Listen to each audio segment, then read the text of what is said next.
and Stop It Solutions, and we'll just take it from there. Let's do it. Okay.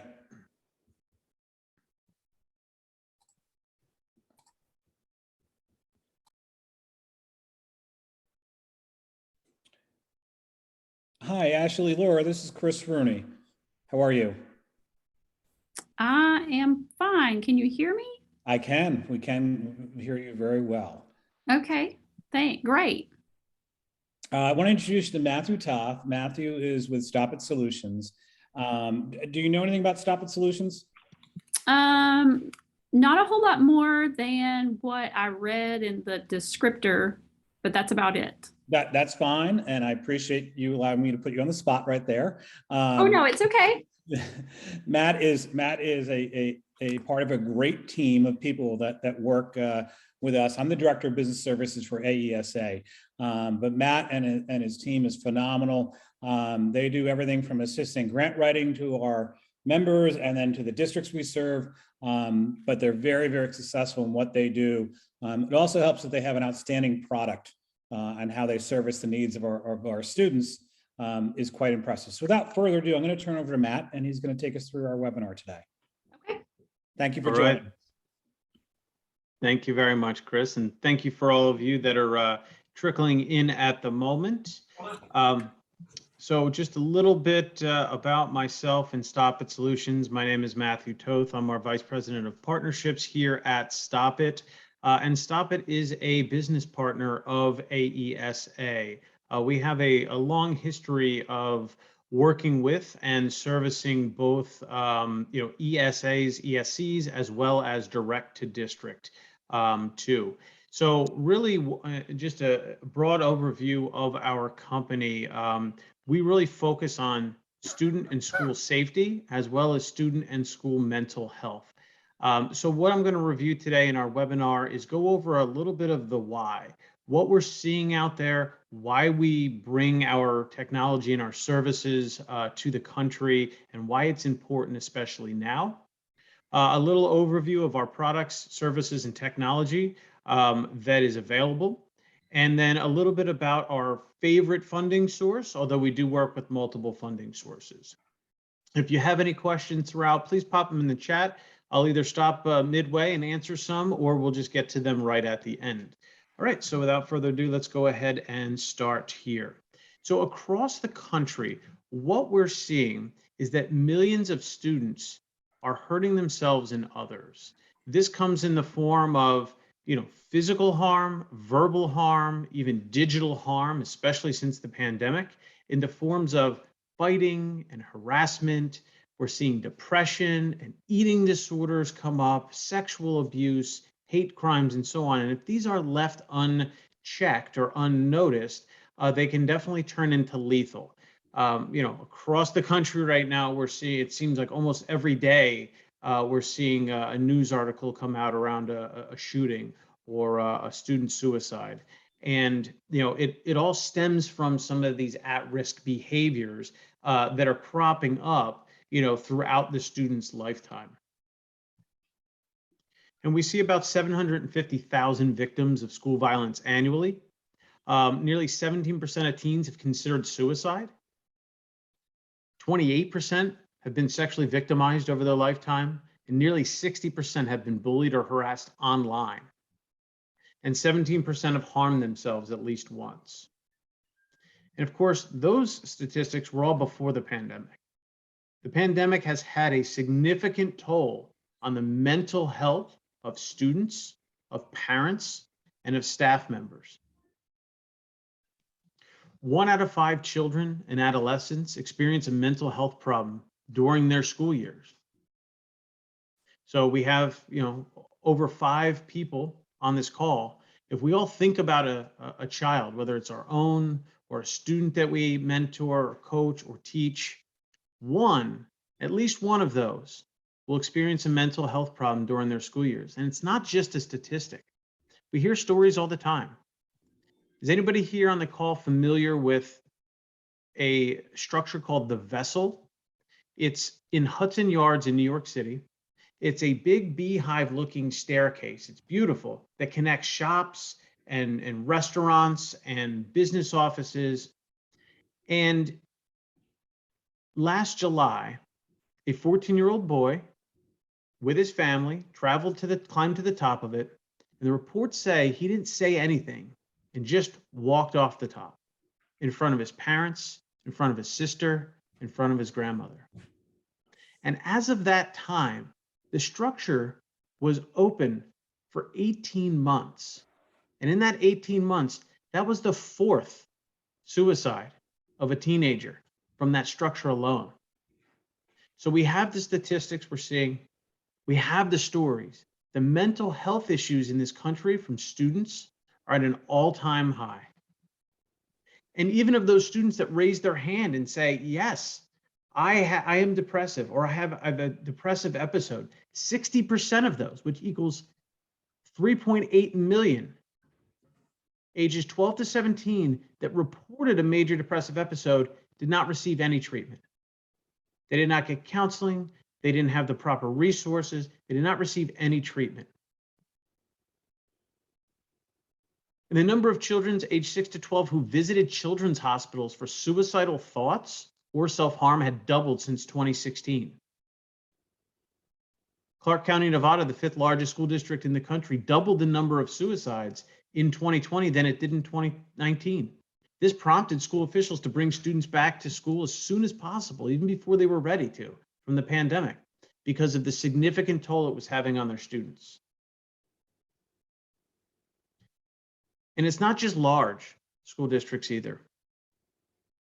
In April of 2020, a small high school in Colorado lost 2 students within 9 days of each other to suicide. This is only a month after the pandemic was really ruled the pandemic and folks were staying home and people were doing remote learning. And as they looked back on it, they attributed both deaths to the isolation, the severed ties from school, friends, sports, mentors. Even Stop It, from our reporting platform, we saw life-threatening incidents grow significantly throughout the pandemic. Pre-pandemic, about 18% of our total incidents rose to a life-threatening level. Since then, 40% of our incidents that have come through our platform are life-threatening incidents. And even more modernly, this past Valentine's Day marked the 4th anniversary of the nation's deadliest high school shooting in Parkland. And of all the gun efforts and all of the efforts to increase school safety, this school year we're currently in is already on track to become the most violent in history. This school year alone, there's already been 136 instances of just gun violence on school grounds. And that is nearly 4 times the average for the previous decade. In just the 2 weeks leading up to that Valentine's Day anniversary, there were 4 school shootings just in the 2 weeks leading up to it. There was a student shot and killed after a high school basketball game in Wisconsin. There was a shooting outside of a high school in Las Vegas, which left 3 teens hospitalized. The very next day, 5 teenage girls were shot and injured outside of a high school in Milwaukee. And that same day, another student was killed outside of an education center in Minneapolis. Again, the problems that predated the pandemic that I started off with are still there. The pandemic has only shown further that mental health and school safety is of the utmost importance. This is affecting girls and boys alike. There's nobody safe. Anxiety, depression, sleep issues, withdrawing from family, all up significantly since the pandemic.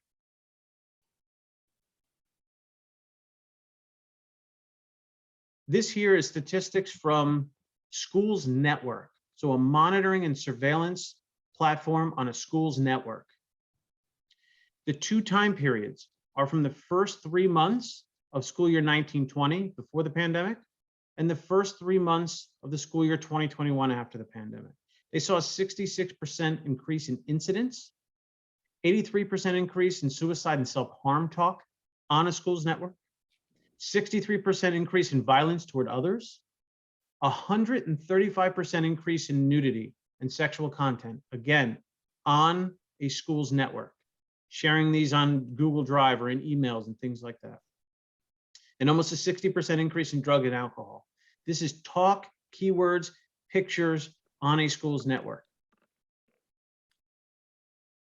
These are some shocking statistics, but the most shocking isn't even on this slide.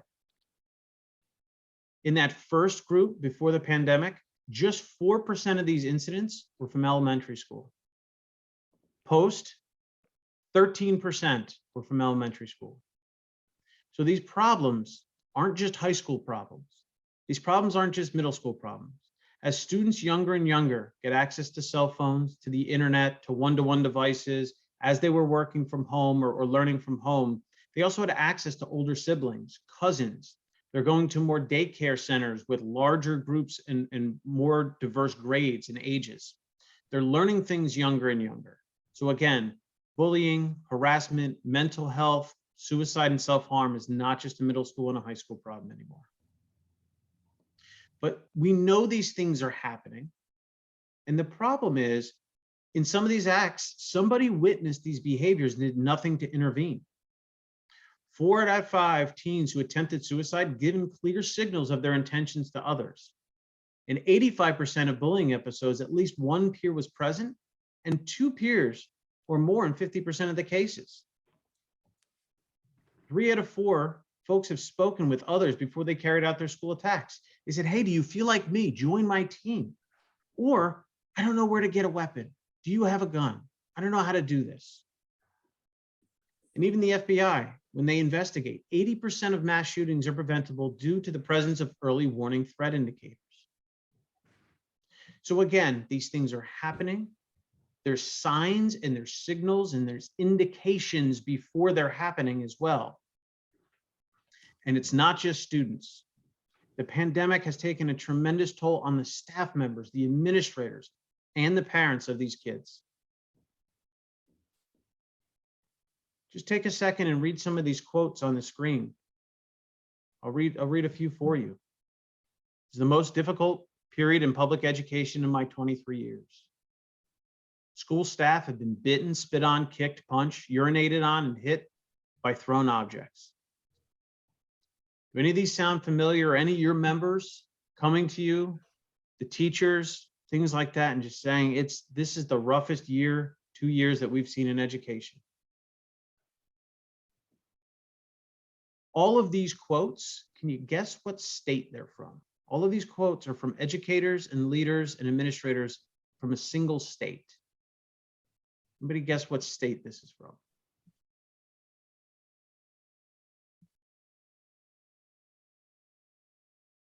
This is from the terrifying state of Vermont.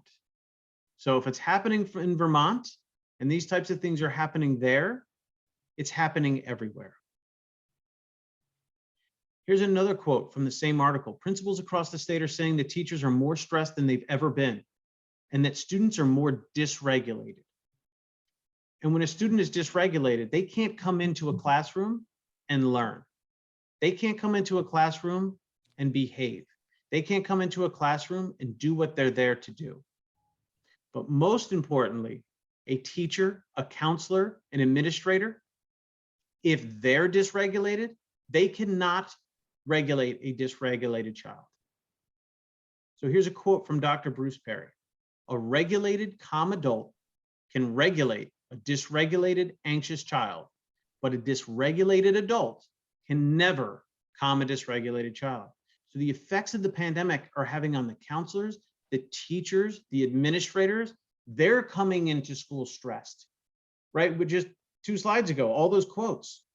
Toughest time in 23 years, we're getting spit on, we're getting hit.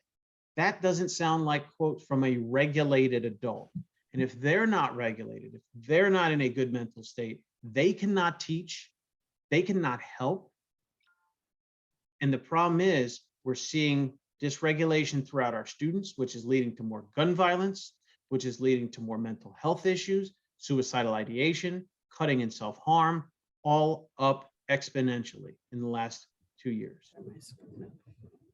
So what can we do? Well, there's practical steps that we can take to recognize and respond to trauma.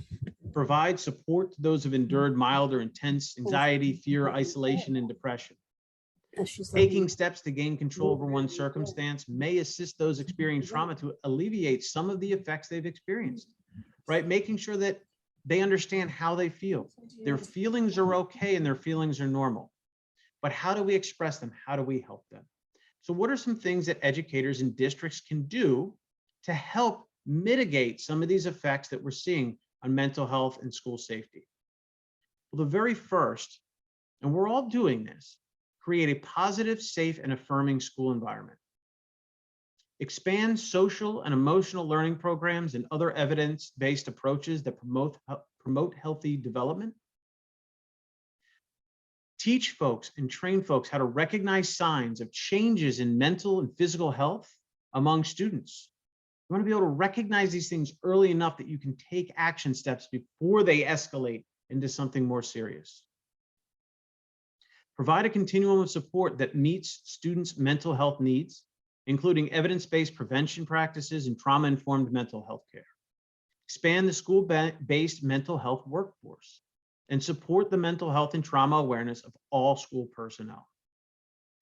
So these things may seem obvious, but the question is, okay, how? How do we do that? Is there technology? Are there services? Are there things out there that can be done? And the answer is yes. You can provide or help school districts to provide things like social emotional learning, compliance, safety, trauma-informed care training, professional development. One of these notes here is expand the school-based mental health workforce. How many of your members have open recs for counselors, social workers, mental health professionals? Probably everybody. Very tough to find right now. Offering something like e-therapy, especially if you work with rural districts. It may be a month or 2 months before they can get to a larger city or bring in a mental health counselor. Tele or e-therapy is one way to do that. Allow students to have a communication, right? Anonymous reporting. Having a way to have somebody say, can you handle my son with care or my daughter with care? So you don't re-traumatize them when they walk back into the school. Behavioral threat assessment. If somebody rings the bell, right? They submit something, you find something, they're exhibiting disruptive behaviors, putting them through behavioral threat assessment to see if they truly are a threat to oneself or to another. Mental health assessments like suicide assessments, well-being assessments. Push those out to students and staff members. Employee assistance programs. So where does Stop It come in? Stop It is a comprehensive safety solution. We're not just one product or one service. We are a safety and mental health platform. We offer tools that allow students, staff, and parents to communicate what they're seeing, hearing, and feeling anonymously. And that's in our Help Me resources and support and our anonymous reporting system. We have network and device surveillance. This is technology that sits on a school's network. Those statistics that I showed earlier around what's happening on a school's network, it shows intent keywords and allows the district to be let know if something on their network, if a student is doing something on their network that they shouldn't be doing. Takes it a next level further than just a web filter, right? Oh, they can't go to a pornography site. But something that a web filter wouldn't block, let's say a suicide awareness webpage. If a student keeps visiting a suicide awareness webpage, it may not trigger to block it, but a school should be aware. Maybe they have a friend that's going through something, maybe they're going through something. It will let the school know. We offer 911 direct panic alert systems. This is the big red button. Get the right folks to the right place as quickly as possible in one communication stream. Threat assessment training and a threat assessment case guide management system. The training, if your members don't already have it, the case management system if they already do, but it's in a paper format. With the amount of turnover we're seeing in school districts, putting the threat assessment online into a digital format, so the same questions are asked to every student that exhibits at-risk behaviors. You're following the same procedures.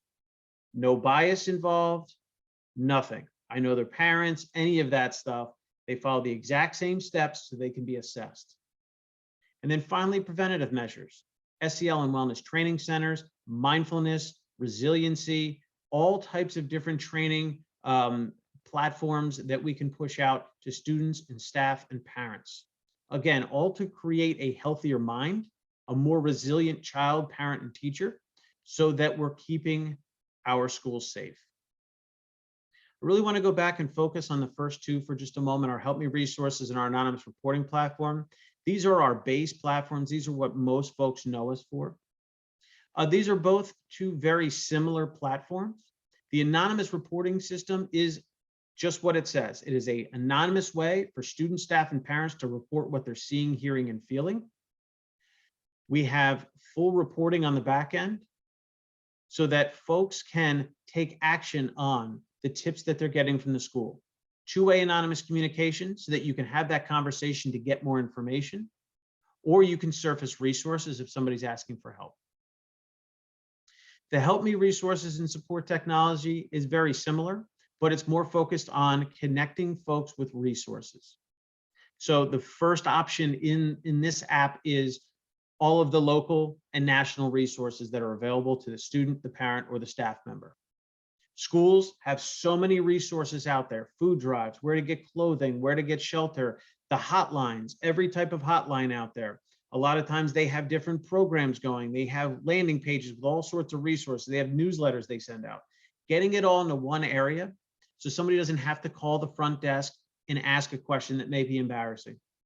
They can get all the local resources, national resources, and we put in a search by zip code for resources as well.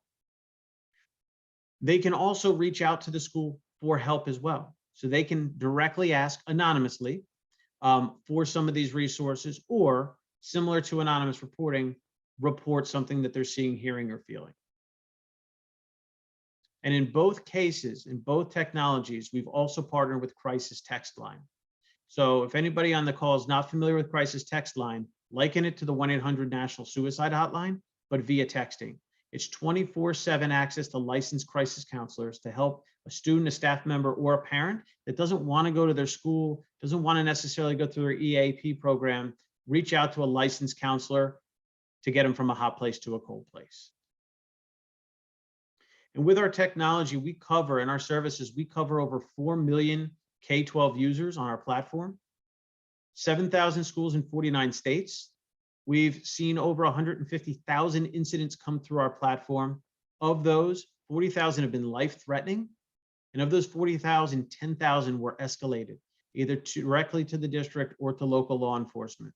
We have stopped suicides. We've stopped school shootings. We've taken guns out of schools, stopped drug sales, violence interventions, and we've deterred behaviors. When you have a group of students and staff members and potentially parents with a way to say something right there in their pocket, it makes somebody think twice before they're doing something. And a great example is the TikTok challenges that were going across the United States last year. Students, our customers, students were sending in the videos. They were letting their school districts know, hey, this is coming down the pike, right? Sure, they all get in their group of friends. Oh, I hate the school. Did you see this? I'm going to flood the bathroom.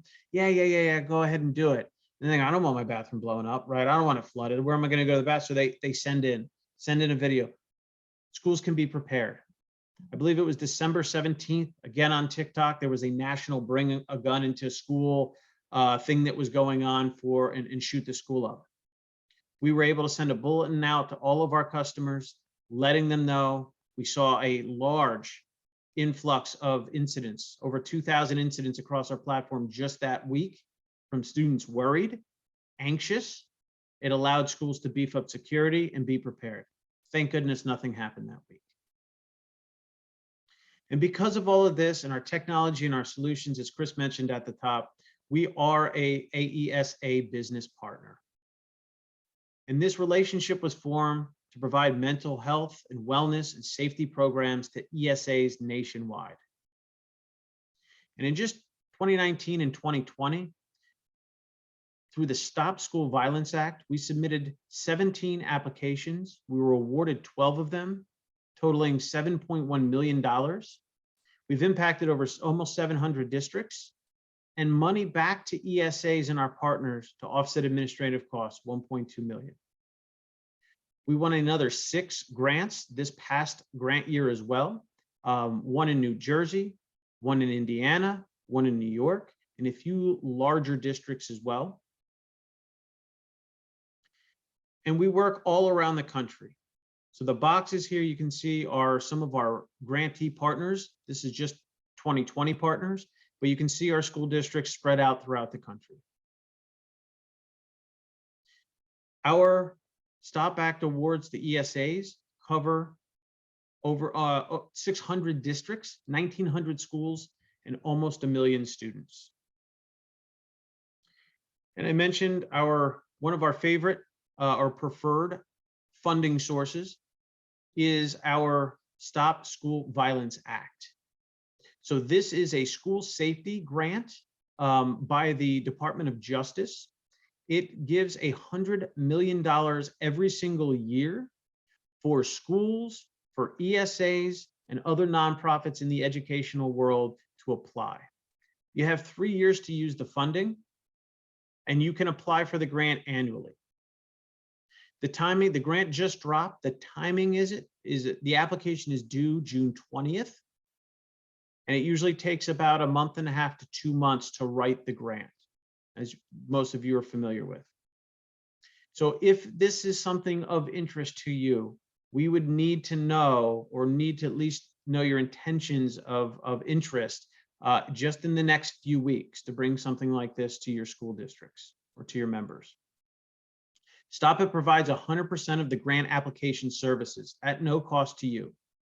And we will customize a program of all of the solutions I mentioned and others. We work with our ESA partners to bring in other solutions that they may already have, training pieces that they have to mix and make sure that we're bringing the best package of mental health, wellness, resources, and student safety that we can. And ESAs can earn up to $150,000 to offset administrative costs and other program-related costs through the grant. It has funded positions as well in the past. And then the district benefits. So the benefits to your members, it is complimentary to districts for up to 3 years. So it's not just a 6-month or a 1-year pilot program. They would be able to have our technology for up to 3 years at no cost for them. And then there's sustainability pricing afterwards. So as part of the grant, they make you give a large discount off of your retail prices once the grant is through, because they want the members in the school districts that have adopted the grant to make sure that they're sustaining these products over time. And again, in the end, we help districts and schools create a safer, healthier school environment and culture.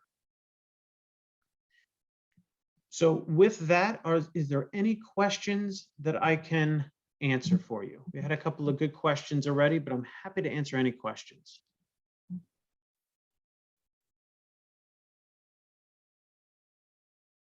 Matt, I just asked everyone to unmute. I had to mute them before. There's a little feedback, so maybe we'll just give everyone a minute here. Okay, certainly, certainly.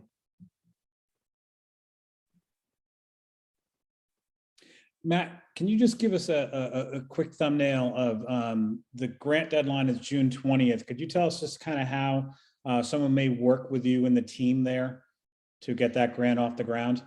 Certainly, certainly. So there's 3 main phases. The first phase is program creation. So having sort of a kickoff call with you to figure out what the needs of your members are, what technology and services may fit those needs, and then sort of get a good look at exactly what members would be interested. Then there's the writing process. So again, getting some of that needs data, going out to the members and gaining interest. Who would be interested in adopting a platform like this, especially if it is covered for them for 3 years, and then finally submitting the application. So the timeline around that is June 20th is the application submission. It takes about a month and a half to write and gather all the data, and then a kickoff call before that. So we are getting down to crunch time here for the grant. If anybody is interested, again, this is not the only funding source. It is just a funding source we're very successful with and fits exactly what we do. So if there is interest, we would want to have a kickoff call, at least an introduction call, to see if it's something that would work for you, within the next 2 to 3 weeks. Ashley and Lori, we can also provide for you contact names of any other AESA members who may be, in your kind of geographical neighborhood in your state that they're already working with, just so you know that they're not just successful elsewhere, but you saw by that map that they are pretty much successful everywhere throughout the country.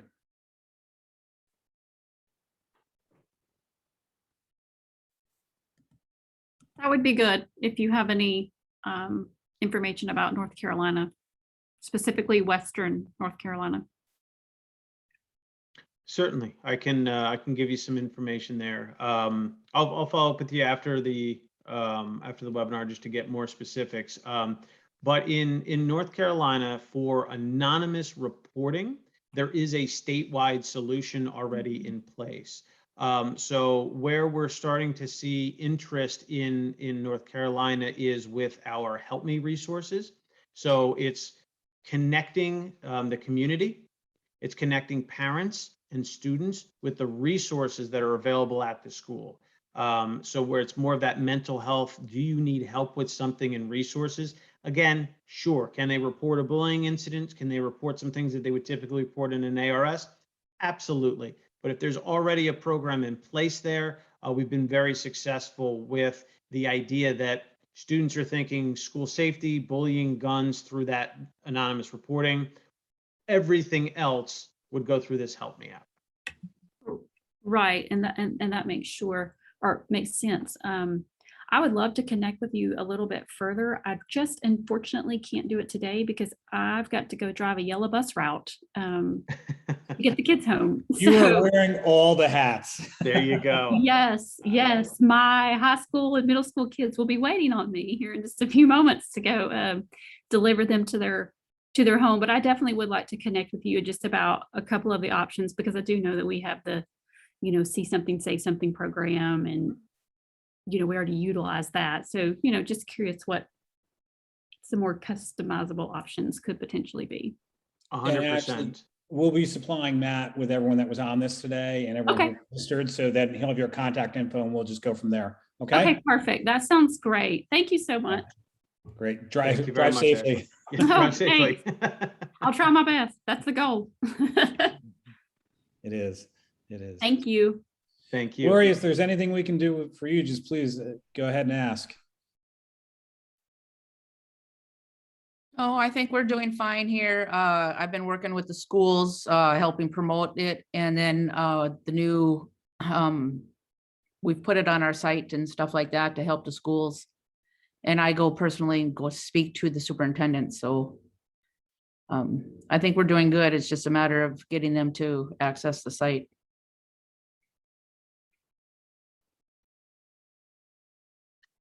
And Lori, what ESA are you with? I work for a nonprofit that works with the schools in Northwest Minnesota. Oh, okay. Perfect. Excellent. Yeah, so I'm actually working with a grant already for this. Yep. That should extend us out another 2 years. And hopefully we can get all the schools on board. They already have programs. It's just trying to get their programs, make sure they're using them, they're up to date, things like that. So. Excellent. Yep. Through Lakes County. I'm from Northwest Service Co-op. Okay. Excellent. Yeah, but we're in partnership with Lakes County. Yeah. Perfect. Yeah, that's who was awarded the grant. But yeah, if there's any way that we can help, please let us know. And and I know they've kind of gone either anonymous reporting or the Help Me app as well throughout the state. So, and having some good success there. One, somebody may not see the anonymous reporting in their platform or not want it, has a little more of a law enforcement type feel to it, and the Help Me app is more helpful resources and connecting of the community. So, well, we appreciate your work, and again, if there's anything I can do to help or assist, please feel free to reach out. Yeah, and I'm really happy to see that you're recording this, because the grant writer that she wasn't able to make it. She's out of the country right now, so that was a question she asked, if it was going to be recorded so she could watch it later. Perfect. Well, we look forward to continuing to have a footprint in Minnesota. And again, we would love to, work with you a little more directly if there's interest there too. All right. Thank you very much. Thank you, Laurie. Take care. Have a great day. You too. Yep. Bye-bye.